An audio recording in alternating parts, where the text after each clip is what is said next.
আচ্ছা, আপনারা অথেন্টিক বাঙালি খাবার খেতে কোথায় যান? নামি কোনো ফাইন ডাইনিংয়ে নাকি পাইস হোটেলে? নমস্কার, আমি অরিচিতা। আপনাদের সবাইকে স্বাগত জানাই আমার ইউটিউব চ্যানেল এলিক্সার অফ লাইফে। আজকের স্পেশাল অ্যাট্রাকশন দক্ষিণ কলকাতার প্রসিদ্ধ পাইস হোটেল তরুণ নিকেতন। তাহলে শুরু করা যাক। রাসবিহারীর মোড় তথা কালীঘাট মেট্রো থেকে গড়িয়াহাট যাওয়ার পথে লেকমল যেদিকে, সেই ফুটপাতে কয়েক পা এগোলেই তরুণ নিকেতনের হোর্ডিং দেখতে পাবেন। এবারের যেটা সব থেকে বড় প্রশ্ন, এত সব ফেমাস ফাইন ডাইনিং থাকতে তরুণ নিকেতনে আসবো কেন? ওয়ান লাইনার আনসার ইজ ঐতিহ্য প্লাস স্বাদ প্লাস বাঙালিয়ানা। 1915 সালে তরুণ দেবের হাত ধরে তরুণ নিকেতনের পথ চলা শুরু। আজ প্রায় 109 বছর হতে চলা তরুণ নিকেতনকে দেখে এটাই মনে হয়, age is just a number. বিংশ শতাব্দীর একেবারে গোড়ার দিকে, মানে ওই 1900 সাল নাগাদ, এই পাইস হোটেলগুলির আবির্ভাব। পাইস কথাটি পয়সা শব্দটি থেকে এসেছে। এই পাইসের মূল্য হলো 1 আনার 1/4 সমান। তৎকালীন সময়ে এই পাইস হোটেলগুলি জনসাধারণকে একটা প্রপার 3 কোর্স হোম স্টাইল বাঙালি মিল পরিবেশন করত, তাও মাত্র 1 পাইসে। এই দুর্মূল্যের বাজারে এটা ভাবলেও অবাক লাগে, তাই না? পাইস হোটেলের নিয়মানুসারে মাছ ও মাংসের কিছু আইটেম বাদ দিয়ে এখানে কিন্তু পেঁয়াজ রসুন ব্রাত্য। মুরগির ডিম এখানে এখনো ঢোকেনি, কিন্তু হাঁসের ডিম পাবেন। এর সাথে ব্ল্যাকবোর্ডের গায়ে নিত্যকার মেনুর লিস্টও আপনারা পেয়ে যাবেন। নস্টালজিয়া আর তরুণ নিকেতন যেন অভিন্ন হৃদয় বন্ধু। এসির ঠান্ডা হাওয়া বা ইন্টেরিয়রের খুব একটা চাকচিক্য না থাকলেও আছে এক পরম তৃপ্তি।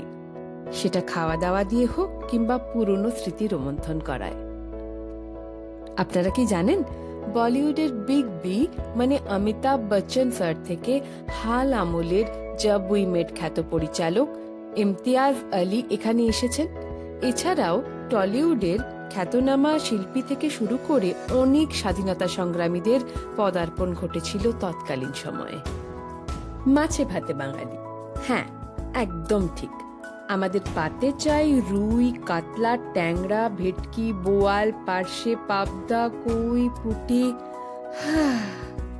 ইলিশ, চিংড়ি তো ম্যান্ডেটরি। আর মাছের এই রকমারি পদের পসরা সাজিয়ে বসেছে মাছের দুনিয়া তরুণ নিকেতন। এখন অনেক জায়গায় কলা পাতাকে প্লেটের মধ্যে গোল করে কেটে খাবার সার্ভ করা হয়, কিন্তু এরকম গোটা কলা পাতায় খাওয়ার ব্যাপারটা কিন্তু বেশি অথেন্টিক। সঙ্গে আবার এক টুকরো গন্ধরাজ লেবু আর নুনও আছে। তরুণ নিকেতন যেহেতু মাছের জন্য বিখ্যাত, তাই আমরা মাছটাই প্রেফার করলাম। আমরা নিয়েছিলাম ভাত, ডাল, ভেটকি মাছের ফিশ ব্যাটার ফ্রাই, কুমড়ো ফুলের বড়া, মাছের মাথা দিয়ে লাউ, বেগুন শুটকি, পমফ্রেট মাছ, পাবদা মাছ, কাতলা মাছ আর শেষ পাতে কাঁচা আমের চাটনি। প্রত্যেকটি আইটেমই মন ভরিয়ে দিচ্ছিল, কিন্তু বলে রাখি, বেগুন শুটকিটা কিন্তু একটু বেশি ঝাল, according to my taste bud. যারা খুব স্পাইসি খেতে ভালোবাসেন প্লাস শুটকি লাভার্স উইল লাভ দিস। একটা খুব ভালো জিনিস চোখে পড়লো যে বিভিন্ন জেনারেশনের লোকেরা এখানে এসে খাচ্ছেন। সাথে চলছে আড্ডা, রিইউনিয়ন, নস্টালজিয়া, যা কিন্তু যে কোনো বড় ফাইন ডাইনিংকে কিস্তিমাত করে দেবে। মন ও পেট দুটোই একদম ভরে গেছে।